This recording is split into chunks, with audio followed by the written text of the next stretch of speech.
Hey guys, welcome to my YouTube channel. और यहाँ आ ही गए हो आज की वीडियो में, तो ये लेसन भी सीख के जाओगे, इसकी गारंटी मैं देती हूँ। और आपका बहुत कमेंट आया था कि 10th का वीडियो बनाओ। आपको पता चला जैसे कि मैं 10th में हूँ, मैं खुद पढ़ने के साथ आपको भी समझाने की गारंटी देती हूँ। तो आज का लेसन है हमारा हिंदी का चैप्टर नंबर 1, प्रभु तुम चंदन हम पानी। इसके कवि है रैदास जी। रैदास जी ने ये कविता लिखी है, प्रभु जी तुम चंदन हम पानी। इसमें ये बताया गया है कि रैदास जी अपने अपने प्रभु से कैसे किस तरीके से जुड़ना चाहते हैं। तो कवि का नाम है रैदास और इनका जन्म है 1388 ईस्वी और निधन है सन 1518। ये अनुमानित है, ये फिक्स डेट नहीं है।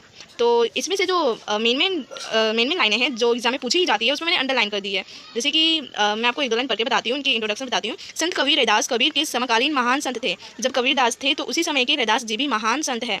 रैदास को रविदास के नाम से भी जाना जाता है। ये रैदास जी को, इनका जो पूरा नाम रैदास के नाम से भी जाना जाता है। इन्हें यह माना जाता है कि संत रामानंद जी के शिष्य में से एक थे। मतलब ये जो रैदास जी हैं, इनके गुरु कौन थे? रामानंद जी। ये इस पे अंडरलाइन मैंने इसलिए किया है क्योंकि क्वेश्चन में पूछा जाता है। बाकी एक यहाँ पे है, बोलचाल की सरल सहज भाषा में 200 से अधिक पद है। रैदास जी जो है इन्होंने बहुत सारे पदें लिखी है, लेकिन हिंदी भाषा सरल भाषा जो हम सब समझ पाए उसमें से 200 से भी ज़्यादा पदे हैं। मुझे यहाँ पे ये 3 लाइनें मेन लगी जो एग्जाम में पूछे जाते हैं, तो मैंने अंडरलाइन कर लिए हैं। अब हम ये कविता के ऊपर बढ़ेंगे, पद के ऊपर बढ़ेंगे। तो मैं आपको पूरी कोशिश करूँगी तो समझ में आ जाए और आप लोग भी कीप सपोर्टिंग मी।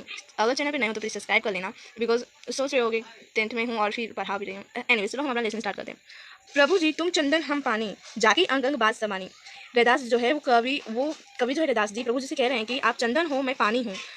और जाकी अंग अंग बात समानी, बास मतलब जो होता है गंध, बू हो। तो वो कह रहे हैं कि जैसे चंदन पानी में मिलकर अपना सुगंधित छोड़ देता है, वैसे ही मैं आपकी भक्ति में लीन हो जाना चाहता हूँ। और जो हमारा तीसरा लाइन है, प्रभु जी तुम घन बन हम मोरा। प्रभु जी आप बादल हो। तो यहाँ जो घन का मीनिंग दिया गया है, घन का मीनिंग होता है बादल। तो प्रभु जी अगर बादल है तो मैं मोर बनना चाहता हूँ। जो बादल के नीचे मस्ती से नाचते हैं मोर, वो मोर बनना चाहता हूँ। जैसे चितवत चंद्र चकोरा, जैसे चांद को चकोरा जितनी ध्यान से देखता है, वैसे ही ध्यान से मैं आपकी भक्ति में लीन हो जाना चाहता हूँ। प्रभु जी तुम दीपक हम बाती। रैदास जी कह रहे हैं कि प्रभु जी आप दीपक हो तो मैं बाती हूँ। जाकी ज्योति बैठ दिन राती, जैसे दीपक जल के अंधेरे को दूर करता है, वैसे प्रभु आप मेरे जीवन के सभी अंधेरे को दूर करें। प्रभु जी तुम मोती हम धागा। प्रभु जी अगर आप मोती है तो मैं धागा बनना चाहता हूँ। जैसे सोनही मिलत सुहागा, जैसे मोती धागा मिलेंगे तो रैदास जी को क्या होगा, मतलब अगर भगवान को उन्हें प्रेम मिलेगा तो ऐसा ही होगा ना कि उनको सोने पे सुहागा मिल गया। प्रभु जी तुम स्वामी हम दास। रैदास जी कह रहे हैं भगवान आप स्वामी हो तो मैं दास बनना चाहता हूँ। ऐसी भक्ति करे रैदास, और ऐसे भक्ति करते हैं रैदास जी। शब्दार्थ भी देख लें, चलो देख लेते हैं। बास मतलब बू, गंध, गंध मतलब खुशबू होती है ना उसे। और मोरा मतलब मोर, घन मतलब बादल, जैसे मैंने आपको बताया। और बरे मतलब होता है जले। दासा मतलब तो समझ ही रहे होंगे दास। सुहागा मतलब एक तरह का खंजिन पदार्थ, मतलब कुछ ऐसा पदार्थ कीमती बहुमूल्य जो हमें मिल गया।